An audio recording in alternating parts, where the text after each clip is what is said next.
bonjour ou bonsoir, je te souhaite la bienvenue sur le podcast Éclosion. Je suis Alexandra Portail, naturopathe, utopiste réaliste et fervente défenseuse du cycle féminin. Éclosion, c'est des conseils, des partages, des discussions, mais surtout un endroit où on se retrouve, toi et moi, et parfois avec mon invité, pour un moment en douceur et en toute authenticité. Je te souhaite une très belle écoute. Dans ce nouvel épisode, j'avais envie de te partager une réflexion qui me trotte dans l'esprit depuis quelques temps maintenant. Enfin, pas réellement, finalement, pour être totalement honnête et transparente avec toi, c'est quelque chose dont j'ai pris conscience il y a seulement juste quelques jours à peine. En effet, peut-être que tu l'as vu sur Instagram, j'ai repris depuis quelques temps maintenant, très peu de temps même, un exercice que je réalise le matin, un exercice d'écriture que j'avais l'habitude, que j'ai l'habitude d'ailleurs de partager à mes chères clientes quand je pense que ça peut être utile et nécessaire pour elles. Un exercice d'écriture qui n'est pas un exercice de gratitude comme on peut l'entendre, comme on peut le voir très souvent, ni une to-do list. C'est un exercice que j'ai aimé renommer la pancine, puisque ça m'a été... l'idée m'est venue en fait du fameux film, et du célèbre film Harry Potter. Donc peut-être que... Tu l'as déjà vu, en tout cas je l'espère pour toi. Non, je plaisante bien entendu. Mais c'est donc dans Harry Potter, dans l'une des séries, je ne me souviens plus quel numéro, quel film, on perçoit en fait les pensées d'Harry Potter qui partent en fait de son cerveau et qui vont en direction d'une soupière qui s'appelle la pancine. En fait, ça vient refléter l'extraction de ses pensées intérieures dans une espèce de bassine qu'il va pouvoir ensuite visualiser de ses propres yeux. Pourquoi j'ai appelé cet exercice la pancine ? En fait, il s'agit, tous les jours, on élimine nos déchets, les choses en trop, en surplus dans notre corps par nos organes émonctoires qui sont... les poumons, les intestins, les reins, la peau.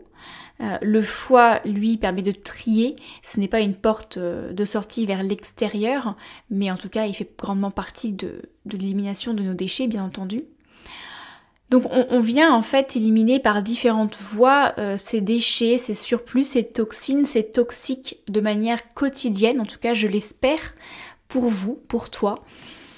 Par contre, ce qu'il y a dans notre tête, qui nous prend la tête concrètement, qui nous crée un brouillard mental, une charge mentale comme on aime bien l'appeler, qui nous fatigue clairement, qu'est-ce qu'on fait avec ça ? Comment on se charge d'éliminer tout ça ? Donc, il y a plusieurs manières de faire. En tout cas, peu importe la manière adoptée, il faut à mon sens trouver ce qui nous correspond le plus, et il peut y avoir plusieurs méthodes, mais en tout cas il faut garder à l'esprit que le cerveau il a besoin, comme tout autre émonctoire, d'être vidé, et ce le plus souvent possible si ce n'est quotidiennement. Et c'est là qu'arrive et qu'entre en jeu ce fameux exercice de la pancine.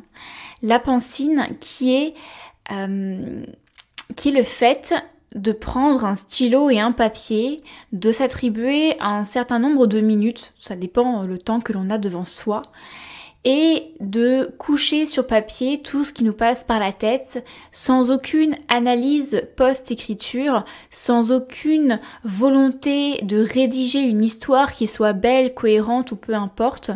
Non, l'idée c'est juste, même quand on n'a rien à dire au départ, c'est de poser son stylo sur le papier et de ne pas le retirer tant que ce fameux chronomètre, ce temps que l'on saura accorder, ne sera pas échoué et terminé. Et donc, pour en revenir au sujet de l'épisode du jour que j'avais envie de te partager, c'est lors de l'un de ces moments d'écriture que j'ai repris un exercice que j'avais fait il y a quelques temps, que j'ai abandonné pendant plusieurs mois et que j'ai voulu reprendre. Et d'ailleurs, ça me fait énormément de bien. Eh bien, j'ai eu une prise de conscience que j'avais envie de te partager tout simplement. À savoir la différence entre ralentir, la fameuse slow life, et le fait d'essentialiser sa vie, peut-être de la rendre plus simple. Je vais peut-être, avant de t'expliquer ma pensée, je vais peut-être te lire en toute intimité et transparence un petit passage de ce que j'ai rédigé ce jour-là justement et qui m'a permis d'avoir certaines prises de conscience. Alors, je prends et j'ouvre mon cahier. En ce moment, depuis quelques mois, les nuits sont trop courtes car je me couche trop tard et que tous les jours mon réveil sonne à 6 ou 7 heures. Avec des nuits coupées par la chaleur, Sunset, mon chat. Pourquoi ce décalage ? En fait, j'ai envie de profiter. Profiter de la journée, des jours qui sont plus longs, de mes animaux, de la nature. J'ai l'impression de ne jamais être assez remplie de ces moments-là. Du coup, les journées se rallongent, on mange tard. Et aussi parce que les journées sont slow, mais bien chargées au final. Qu'est-ce que je recherche derrière toutes ces journées bien chargées, tous ces projets ? Combler des vides potentiels. Depuis quelques mois maintenant que je déménageais, j'ai beaucoup ralenti. Je m'inspire énormément du mode de pensée et de vie slow. Ça me fait d'ailleurs beaucoup de bien. Mais je me rends compte, en écrivant ces mots, que mes faiblesses sont encore bien là. Je parle de faiblesse en toute conscience car ça me bouffe. Je vis plus slow, mais je remplis toujours autant mon verre. Je remplis toujours autant de trop mon agenda, ma journée, ma tasse de matcha, mon assiette, mes discours. Je ne sais pas aller à l'essentiel.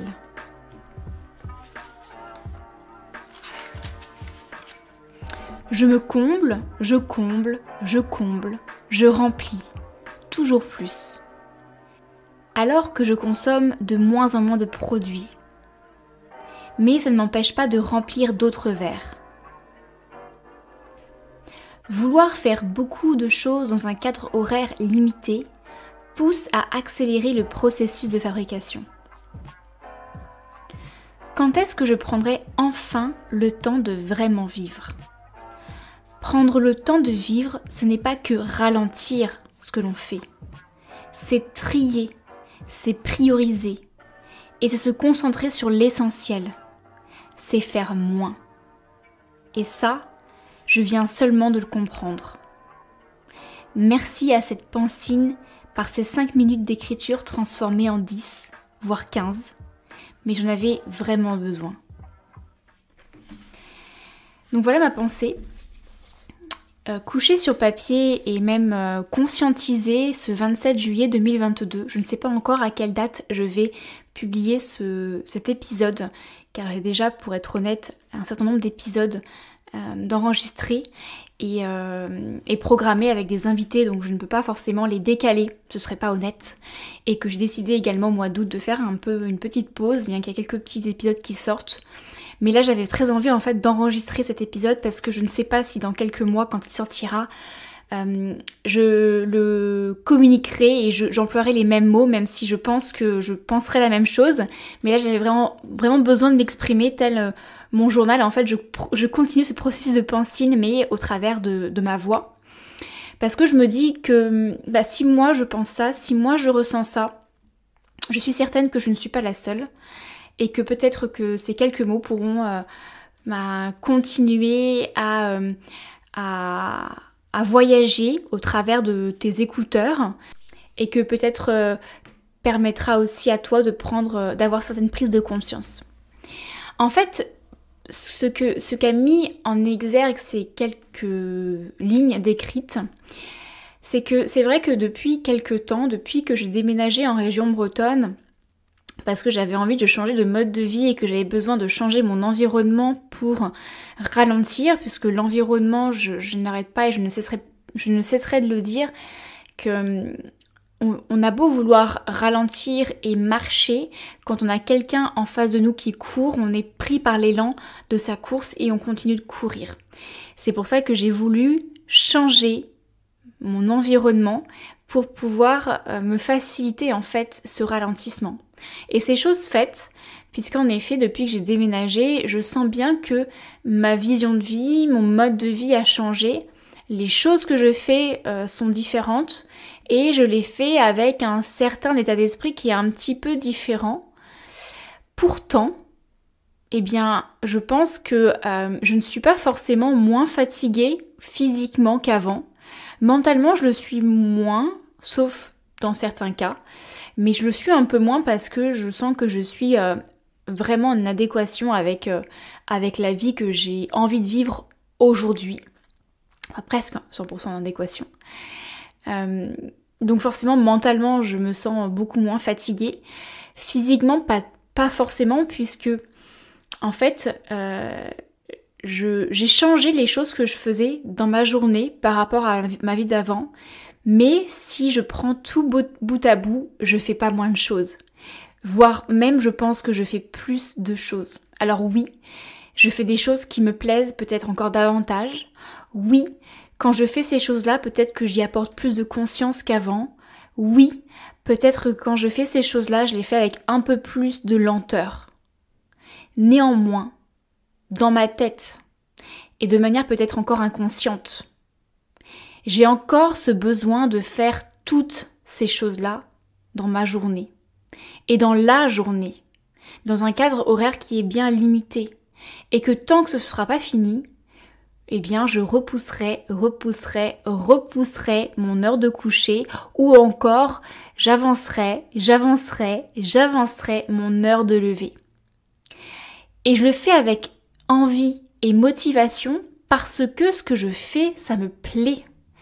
Parce que j'ai envie de profiter davantage de la nature, parce que j'ai envie de passer, oui, et je l'avoue et je l'admets, 2 heures par jour parfois à être dans la nature. Pour autant, ces 2 heures-là, où je ne fais rien de productif, entre guillemets, non, c'est pas entre guillemets, je ne fais rien de productif, c'est vrai, ça veut pas dire que je ne fais rien et que ce n'est pas bien. Eh bien, les choses qui sont peut-être plus productives et qui sont peut-être au service d'autrui, que je me sens aussi le devoir d'accomplir, eh bien je les fais quand même. Mais après ou avant. Sauf que ma journée, elle dure toujours 24 heures, voire même moins parce que j'ai quand même envie de dormir un petit peu. Donc forcément, j'empiète sur d'autres choses. Ou alors, je décale mon heure de dîner, je dîne plus tard. Comme je dîne plus tard, je me couche plus tard parce qu'il est hors de question pour moi d'aller au lit juste après le dîner. C'est quelque chose que je n'arrive pas à faire. Parce que j'ai envie d'avoir aussi ce laps de temps après le dîner pour profiter de ma soirée. Enfin, je sais pas si mes pensées sont claires. Elles le sont dans ma tête, mais peut-être que je n'arrive pas totalement à les retranscrire par ma voix. Mais ce que je veux dire, c'est que si on veut vraiment vivre de manière plus slow, si on veut vraiment prendre soin de notre vie et vivre encore avec plus de conscience et de présence, finalement, ça ne suffit pas de vivre slow, de ralentir sa vie et de suivre certaines modes de la slow life. En fait, ce qu'il faut réussir à faire concrètement, c'est d'essentialiser sa vie. Petit intermède musical pour te rappeler que ce podcast, réalisé sur mon temps libre, est et restera gratuit, indépendant et sans publicité, sauf la mienne. Alors n'hésite pas à le partager autour de toi en le dorant de 5 étoiles sur Apple Podcasts ou Spotify. Tu peux aussi le soutenir pour la somme d'une infusion sur mon compte Tipeee. Merci à toi et je t'invite à reprendre le fil de notre discussion. Alors qu'est-ce que j'entends par essentialiser sa vie ? Eh bien, c'est se focaliser sur ce qui est essentiel, tout simplement. Alors, avant de devenir naturopathe, j'exerçais avec mon diplôme d'ingénieur. J'aime pas dire que j'étais ingénieur parce que finalement j'étais pas différente d'aujourd'hui, j'avais juste un diplôme, que j'ai toujours d'ailleurs, mais j'exerçais dans ce domaine-là, disons. Et dans ce domaine-là, eh bien, je faisais beaucoup de gestion de projet. Et la gestion de projet, c'est faire des plannings, des rétro-plannings, de manière à amener un projet à temps. Je devais forcément, dans cette gestion de planning, déterminer les différentes étapes pour aboutir à la réalisation de ce projet-là. Je devais les ordonner dans un ordre logique nécessairement. Et je devais également, parfois, dans une gestion de projet, il faut savoir, au bout d'un moment, faire un stop dans le projet et se dire, ok, est-ce qu'à ce stade-là, le projet est encore viable ou non? C'est ce qu'on appelle un peu le go-no-go. Est-ce qu'on continue, go, ou est-ce qu'on arrête, on avorte le projet pour essayer d'arrêter d'épuiser de l'énergie et des ressources financières dans ce projet-là, de faire un bilan et puis de passer à un autre projet. Alors bizarrement, dans mon métier d'ingénieur et de gestion de projet, je le faisais plutôt pas mal. En tout cas, c'est quelque chose qu'on me disait, sur lequel on me félicitait, disons. Et en fait, je me rends compte à quel point je suis mauvaise dans ma vie personnelle maintenant pour faire la même chose. J'arrive à prioriser des projets d'ingénieur, mais je n'arrive pas à prioriser les projets de ma vie. En fait, je sais très bien, je pense, découper des projets en différentes étapes. Mais ce que je ne sais pas faire du tout, c'est ce fameux go-no-go, c'est parfois renoncer. Et ce que je sais encore moins faire, c'est de me dire ça, c'est essentiel pour moi, ça ne l'est pas. Donc je ne le fais pas, j'y renonce et je garde mes ressources pour la chose que j'ai considérée comme étant essentielle. Ces choses qui sont essentielles ne sont pas forcément des choses qui sont de l'ordre du soi. Ça peut être des choses très personnelles. Par exemple, comme je disais tout à l'heure, moi, ma marche quotidienne en nature, elle est pour moi essentielle. Mais ça peut être aussi prendre quelques minutes pour faire un gros câlin à mon chat et à mon mari. Ça peut être prendre le temps de cuisiner un repas pour la famille. Ça peut être, enregistrer un podcast aussi parce que c'est quelque chose pour moi qui est essentiel, qui fait partie de mes essentiels dans ma vie professionnelle pour le coup. Pour autant, il y a d'autres choses dans ma vie très personnelle, familiale, sociale, professionnelle, qui ne sont finalement pas, si je prends le temps de vraiment analyser, de m'écouter et d'être vraiment honnête avec moi-même, qui ne sont pas essentielles, mais que je fais parce que je suis encore dans cette optique de productivité, de devoir faire parce que je pense qu'il faut le faire. Donc forcément, mes journées, ma vie n'est qu'un cumul de choses peut-être essentielles et non essentielles. Mais quand est-ce que j'arriverai à me focaliser uniquement sur l'essentiel pour enfin rendre ma vie beaucoup plus simple et vraiment slow? Je me pose ces questions, mais je te les pose à toi également. Peut-être que tu te dis, mais ok, je pense comprendre ce qu'elle veut dire, mais alors comment faire pour trouver ce qui est essentiel pour soi? Alors ça, peut-être que ça fera l'objet d'un prochain épisode parce que je dois t'avouer que je n'ai pas forcément réfléchi à cette question, mais je te la pose en même temps que je me la pose maintenant. Je pense que, en fait, c'est vraiment essayer, et d'ailleurs c'est ce que je vais faire, je pense, peut-être ce soir, dehors, avec les étoiles, profitons de l'été et des nuits des journées encore un peu longues. Essayer de poser sur papier toutes les choses que je fais. Faire une liste totalement exhaustive en reprenant ma semaine passée de tout ce que j'ai fait, de tout ce que j'ai mené dans ma semaine, dans toutes les sphères de ma vie.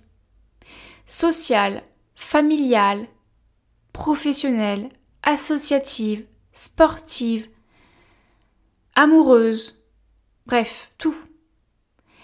Et essayer de voir qu'est-ce qui me tient le plus à cœur dans toutes ces activités, dans toutes ces choses que j'ai faites et que j'ai vécues, toutes ces expériences aussi que j'ai vécues. Qu'est-ce qui a été pour moi le plus satisfaisant, le plus plaisant, le plus motivant, et que si quelqu'un me dit « je te l'enlève », je ressens cette boule au ventre, ce regret, cette frustration, voire cette colère. Eh bien peut-être que ça voudra dire que ces choses-là sont essentielles pour moi et que les autres le sont beaucoup moins. Et donc, que faire avec les choses qui sont non essentielles ? Dans les choses non essentielles, je pense qu'il y aura des choses de l'ordre un peu de l'obligatoire, vraiment indérogeable, de type je dois faire ma comptabilité, je dois remplir mon avis d'imposition, je dois faire le ménage. Quoique faire le ménage dans des conditions où je ne mets pas de timing et que je suis libre de prendre le temps que je veux. Moi j'adore en fait, je me mets un podcast dans les oreilles, un bon podcast que j'adore et je passe l'aspirateur, le balai, je m'occupe de mon chez-moi et ça me plaît en fait. Ce que je n'aime pas, c'est faire le ménage parce que je sais que dans 1 heure, il faut que je fasse autre chose et qu'après, je dois encore faire autre chose et qu'après, je dois encore faire autre chose. En fait, ce que je n'aime pas dans certaines tâches, des fois, c'est de me sentir prise par un timing à respecter. Ça me fait suffoquer et ça m'empêche de prendre du plaisir dans cette tâche-là. Et je pense que cette tâche-là ne me fait pas plaisir, alors que finalement, réalisée dans un contexte complètement différent, ça me plaît. Donc du coup, le ménage, pour moi, je ne pense pas que ce soit quelque chose de mauvais pour moi, au contraire. Mais du coup, les tâches non essentielles et parfois obligatoires, effectivement, c'est peut-être effectivement tout ce qui va être de l'ordre de l'administratif. Voilà, je n'ai pas en tête tout, mais tu vois un peu le genre, je pense que dans les choses non essentielles, il y a des choses qui sont de l'ordre de l'indérogeable. Eh bien ça, il va quand même falloir ouvrir un peu ses chakras et réussir à les intégrer. Mais aussi dans les choses non essentielles, j'en suis certaine que je vais trouver des choses que je fais, mais parce que je pense qu'il faut les faire. Parce qu'on me dit que pour réussir, pour se faire connaître, pour plaire, pour se faire du bien, il faut faire ça, ça, ça et ça. Peut-être que en fait ça me fait rien, ça, au contraire. Et que si je les enlevais, ça changerait pas la face du monde, ça changerait pas la face de ma vie. Peut-être que si finalement ça changera la face de ma vie, ça me donnera plus de temps. Et que je pourrais enfin faire moins, mais mieux. Et que je pourrais enfin réellement vivre plus simplement. Et que je pourrais enfin tendre vers une vie vraiment plus sereine. Voilà pour l'épisode du jour, les pensées que j'avais en tête et que j'avais envie de te partager. Peut-être une petite graine que je sème dans ton esprit. Si tu désires en discuter amplement avec moi, si tu désires me partager toi tes propres réflexions à ce sujet, voire peut-être même tes petites astuces, eh bien n'hésite pas à me contacter via ma page contact sur mon site internet hygiènedevie.fr avec le chiffre 2. Je mettrai le lien de mon site internet dans la description de cet épisode. Pour changer, je ne dirai pas de me rejoindre sur mon compte Instagram parce que je suis presque certaine que dans ces choses non essentielles que je fais, va se retrouver Instagram. Donc je ne suis pas certaine que j'y serai au moment où tu écouteras cet épisode. Par contre, je suis certaine que mon adresse mail ne changera pas. Donc tu peux toujours me contacter via ma page contact sur mon site internet. Je te souhaite une très belle journée, après-midi ou soirée et je te dis à bientôt pour un nouvel épisode. Ciao!